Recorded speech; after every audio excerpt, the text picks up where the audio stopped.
service is transfer. It's not a goods or service transfer for the clause 23A, 23B. In 88 and 88 it not talks about cost allocation because it's between two inter-company. For inter-unit, 23A and 23B are there, and technically speaking, it doesn't fall there. Excuse me, in case of 10A10B unit or 10AA unit, when a partnership forms and there is a clause in partnership for payment of interest and remuneration, can I say that there is a transaction but there is a provision in the partnership deed for payment of remuneration but it has not been paid? How do you report in 3C? It has not been paid. And therefore, the profit is higher. No, so provision in partnership deed is there in terms of paying for paying the remuneration. It has not been paid. Books of accounts entries has not been passed, etc. Nothing is there. It has resulted in more than ordinary profits. Because of that, Yes. my position would be to determine whether it has actually resulted in more than ordinary profits or not before that, because of that or not. It will be that way always. No, interest-free loan if I take, my profits would be higher. Or it will be always that way. But question is, does it result in more than ordinary profits? What is ordinary profits? Ordinary profits is not had I paid this interest, my profits would have been lower. That is not ordinary Even profit. profit for a non-taxable unit where the 10AA is available, that is to be tested with a normal unit which does not have 10AA. Absolutely. In Doing that similar case, activity. interest and remuneration should have been paid to the partner. So then you have to actually report it. How? Simple. The fact is, as a disclosure note only, that this has been paid and this. See, the question that comes across is that, how do you report it? Everywhere notes is the best answer. E-filing is not possible, but you can do your best by kind of submitting your department and you get out of it. Since I have done my best by submitting. Your e-filing software does not allow, not my problem.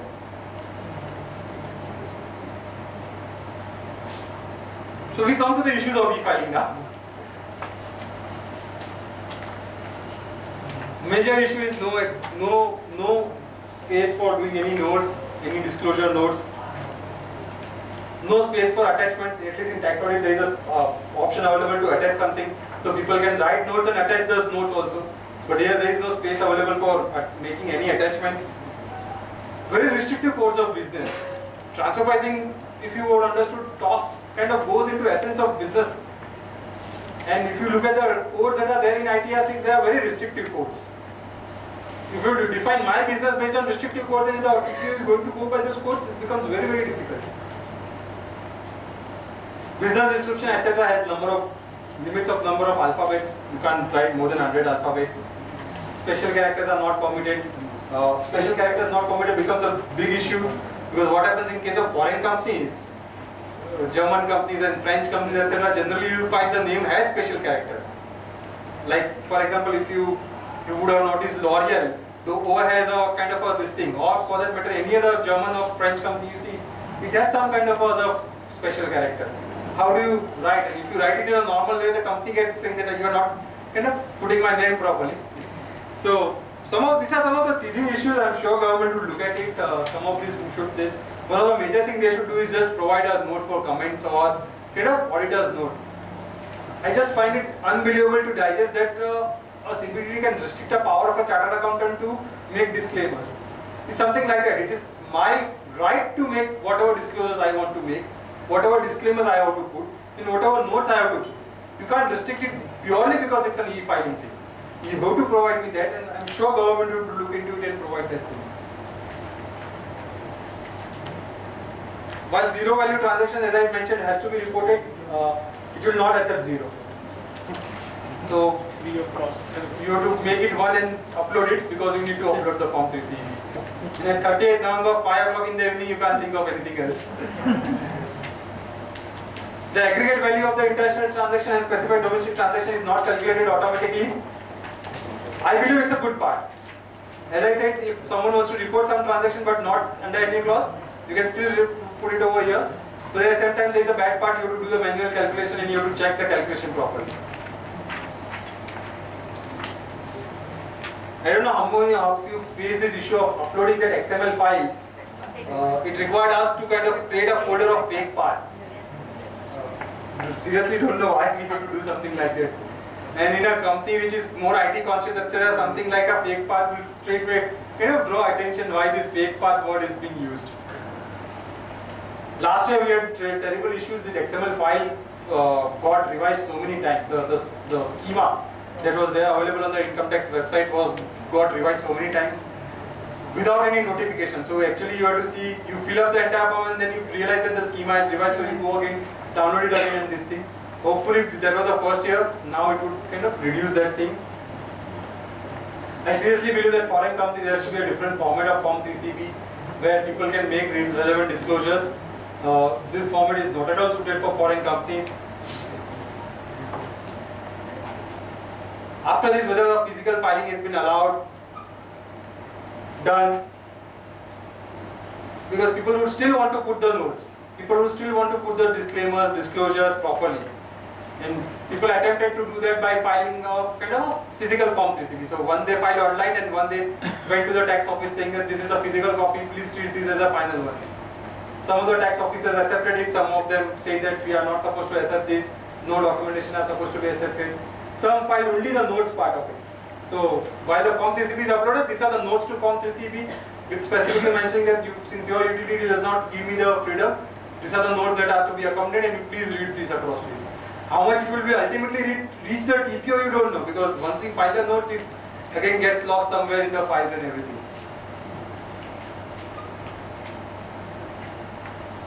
Is the physical copy also to be filed before 31st October?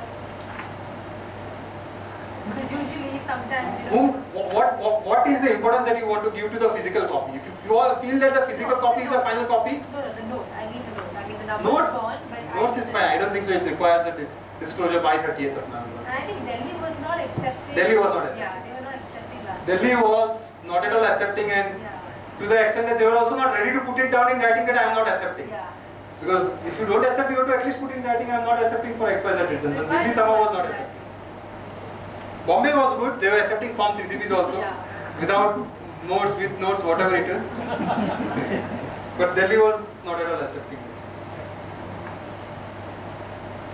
We come to the audit part of it. In transfer pricing, there is a small part of audit also. As I mentioned, the first was the conflict of interest, which I am struggling to get an answer for all these years. But to an extent, this is a certificate. It's an attestation job of a chartered accountant. It's as good as you are certifying a balance sheet or a tax audit report, and therefore it should not be any difference in terms of whatever due considerations you have to give to the general assurance, accounting and assurance standards. Whatever are the auditing standards, you have to give due consideration to that. So including independence and the code of ethics. So obviously NOC from the previous auditor, etc., would still continue to apply over here. Appointment and the engagement formalities. Your engagement letter has to be properly defined with fees and the scope of work being defined. So all the assurance standards that are applicable to any assurance job, I would say would apply here, be it a tax audit report, a Form 3CEB, or actually a signature on the balance sheet.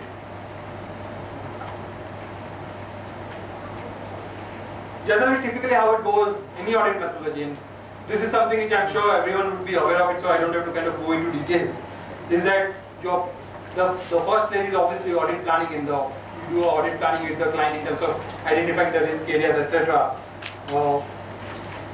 which follows with the discussion with management, business understanding, the actual audit execution in terms of verifying the intercompany transactions, the volume of the intercompany transaction, and the close conclusion part of it, or the assertion that the auditor has to make in those 3 clauses at the start of the audit report.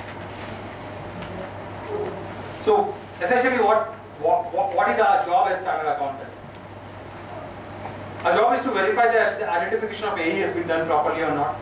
Identification of international transaction and specified domestic transaction has been done properly or not. Benchmarking of international transaction SDT has been done in the sense that the taxpayer selected a most appropriate method which is there in the prescribed. The taxpayer has maintained the documentation which is being prescribed.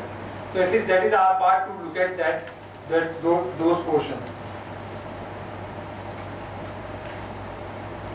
When you look at associated enterprises, how do you kind of assert, or how do you say that the list is complete and comprehensive? This is some of the kind of tips. These are all audit related, so I am not an expert on it. Just some tips which I have kind of developed over the years, so I am sharing with you. Obviously, you review the previous year's financials to see a comfort whether all the associated enterprises reported last year are covered this year or not. You review AS18 and 48-2B tax audit report, whether there is any reconciliation available. Mind you, all the associated enterprises in AS18 need not come in your Form 3 CEB. But if they are not there, there has to be a reconciliation available. Why they are not there? You review the same way you review 48-2B. We generally tend to review the trial balance also. Go to the trial balance and see whether, okay, if you are talking about Sony, whatever Sony group companies are there in the trial balance, whether they are coming or not. Similar sounding names. If the name is different, you can catch it, but similar, at least there is one name to catch the similar sounding names. Trial balance from a debtors creditors listing. Then you have to actually identify the relationship under what clause it fall under 92A or 48-2B or 80I, 10A, and AA, etc. And you also try and look at, because of the 48-2B thing, you also try and look at 24AA, which is the inform on director shareholding, investment schedule of the company, etc. This is all from a 48-2B perspective. And I'm sure tomorrow in domestic transfer pricing there will be charge. If you go through the 48-2B relationship, is actually a maze. And virtually everyone and everything is getting covered. Directors, relatives, company in which directors are interested, their relatives, etc. So you will not, virtually everyone will be covered. So you have to be extremely careful, especially for listed companies, especially for companies which have got nominee directors on their board of directors. So for example, if you got a Deepak Parekh or a Nandan Nilekhani or someone else in your board of directors, he may be having shareholding in 10 different companies. Technically speaking, they also will become an associated enterprise or related party if their shareholding is substantial. So all that you have to be taking care of when you are looking at the identification of associated enterprises or related parties.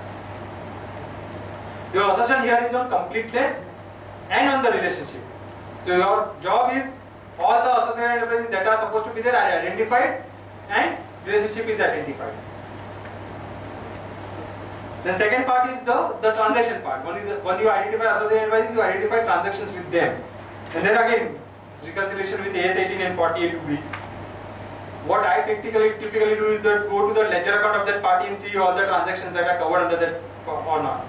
And you go to the transaction account also. So for example, if you made an interest payment to an associated enterprises, you look at the associated enterprise account, you will find entries in that for interest. So you take out that. You also go and look at the interest account and see if there are any year-end provisions which pertain to associated enterprises but are not kind of debited and credited to the associated enterprise. So you look at the expense transaction account and you look at the related party account also. You obviously have to have various checklists as a part of your audit process to kind of aid you in the part of audit. So checklist typically would look at, have you checked this, have you not checked this, etc. Automation or audit tools, wherever possible. There are a lot of audit tools available. I have not done any kind of audit work in last 12 years. So I don't know what is there on the audit side per se. But whatever audit tools to the best extent possible, you can use it in your transfer pricing audit also, you should use it. And transactions with tax holiday units or with undertakings are extremely important. You have to kind of identify because they are not reflecting on the face of the accounts. You have to go deeper and ask specific questions to the client. Here again, the assertion is on the completeness, obviously, that all the transactions are getting reported, and also on the correctness, that you have actually reported the correct transactions and the correct amount of the transactions. Very quickly, some practical issues in the Form 3CEB. Revision of Form 3CEB, that's a question that used to come to me every year till last year. Law does not provide for revision in Form 3CEB. You have a right to revise the form, your income tax return, but not the Form 3CEB. But if you look at the online filing, it asks you that question whether original or revised. So you can take help of saying that if you want to revise it, go there and revise it to Form 3CEB. Saying that your utility was allowing me to revise it, so I am allowing it. Whether the officer would accept it because there is no legal provision for a revision in Form 3CEB. It's not part of return of income. It's not part of return of income. There is no judicial precedence, nothing is available on the revision of Form 3CEB. So my knowledge is as good as your knowledge. Format of Form 3CB for foreign companies I discussed. Notes I discussed. This was a scenario that I came across actually in the real life scenario, where A Limited and B Limited were associated enterprises. Actually, it was a reverse merger where foreign company got merged with the Indian company and formed an AB Limited. There were transactions between A Limited and B Limited during the year. The merger approval came after the filing return, typically as it happens. So the application was pending before High Court on 30th of November. It got approved after the filing date with retrospective effect from last year. What happens on 30th November? I am typically filing a Form 3CB. When the merger approval comes, those transactions get nullified. There are no transactions. The Form 3CB has no value, no existence will be. In my case, what had happened was that the merger date was in between the year, not the start of the year. So if you look at the part of the year, the transaction value was some kind of 3 crores. And if you look at the full year, the transaction value was 16 crores. So the reference was made to the TPO, and the TPO was sitting, and he said that, I said, sir, transaction value is 3 crores, and yet the reference has come to you, saying that, no, I'm going to look at the entire 16 crore transaction. Because out of those 16 crores, at least those 13 crores have gone nullified. There is no effect. I have filed a revised return where the nullification has been taken place. Yet the mindset was to look at entire 16 crores, and he actually looked at entire 16 crores. Fortunately, he didn't make any adjustment, but he looked at entire 16 crores. I was happy as long as he doesn't make an adjustment. I just want to supplement on this point. Once the matter has been referred to the TPO, TPO has no power to verify whether it was rightly concluded the reference or not. He has to verify the transactions. That's what I had also in the explanation. He does not have the power to determine whether an associated enterprise was there or not. You contest that all before the assessing officer. TPO is just supposed to compute the arm's length price.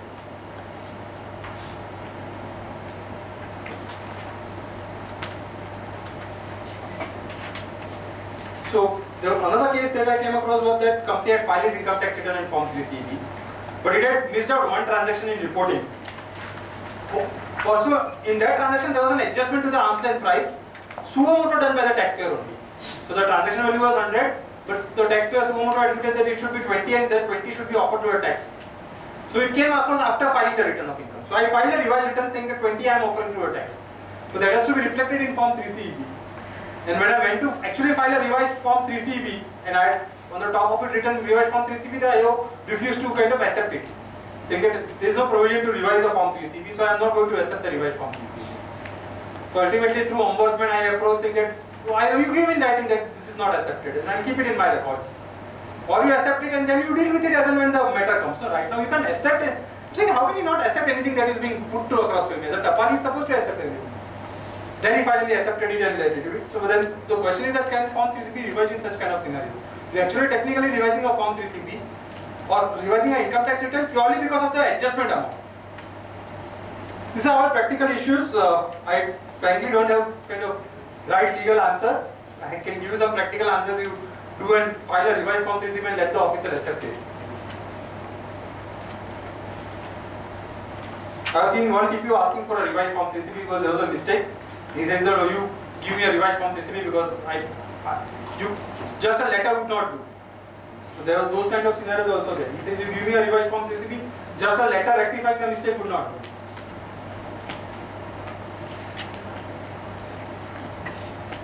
I've covered some 2-3 case laws on penalties. All of them are favorable, saying that penalty cannot be levied if there is a genuine mistake on the part of the taxpayer for missing out the reporting or missing out filing Form 3CB.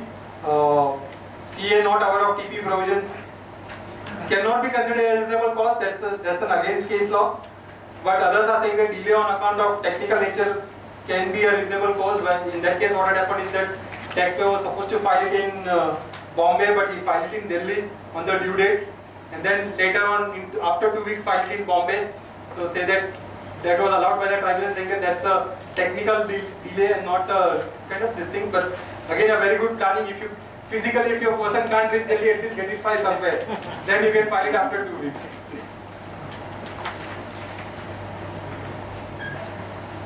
On the share investment, there is a case law. This I thought I will bring it to your attention because all the assessing officers are issuing penalty notices for not reporting for share transaction for the earlier years, because the amendment was retrospective from 2002, and the government believes they always thought that share transaction was always covered, but they didn't want to take action in 2003, 4, 5, and they took it in 2012.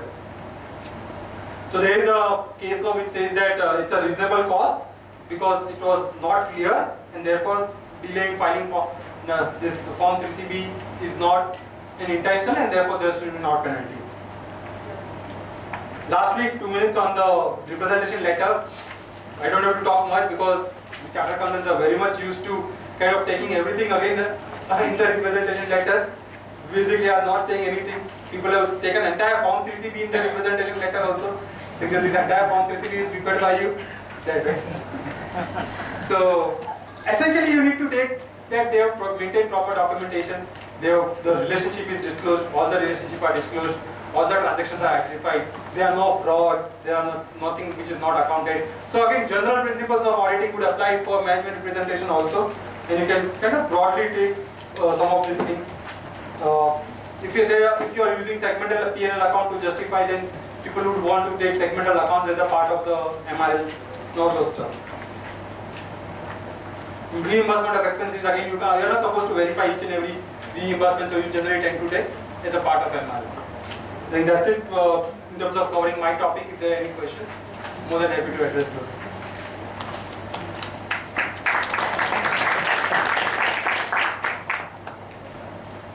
Yeah. Like in this reporting, there are many cases which are, say, not allowed by some specific laws. Like in case of guarantee which is specific. Say a company in India giving guarantee to overseas company, associate enterprise, which is not allowed by Indian company laws as of date. So it is mentioning about guarantee. So what you will do for reporting such transactions which are not allowed by say company law, but yet company has carried out, and it has been happening rapidly, maybe because of ignorance of law by chartered. So how do you report it? Normally you have to report it saying that this is a guarantee given to associate enterprise. There's nothing specific. Because what happens, whatever transactions which are probably under income tax which are not lawful, now it's not specified it is not lawful under which particular act, then those things may not be allowed under normal tax provisions. Okay, but here it is in the interest of the tax officer that you disclose this transaction. So they are not going to talk about the legality of it. The tax officer is more than happy as long as you disclose it and you pay some arm's length price on it.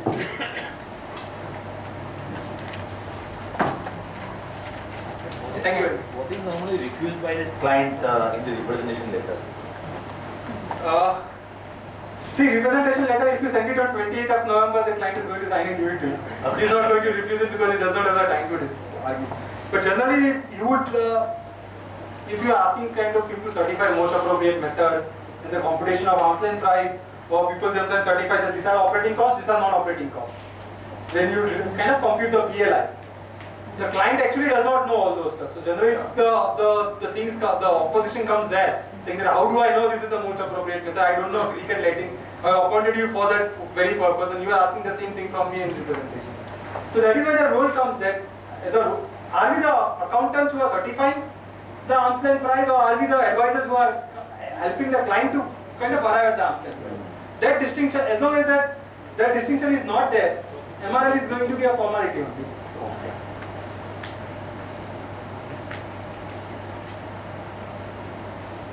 Thank you very much. Thanks. Negative assertions asked from the client.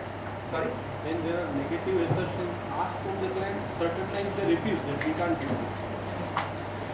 No, somewhere you have to take it, either in the form of MRL or in the form of an email and put it in an audit file. Thanks so much. Thank you, friends. Thank you, Maurice. May now request Jitendra Kumar.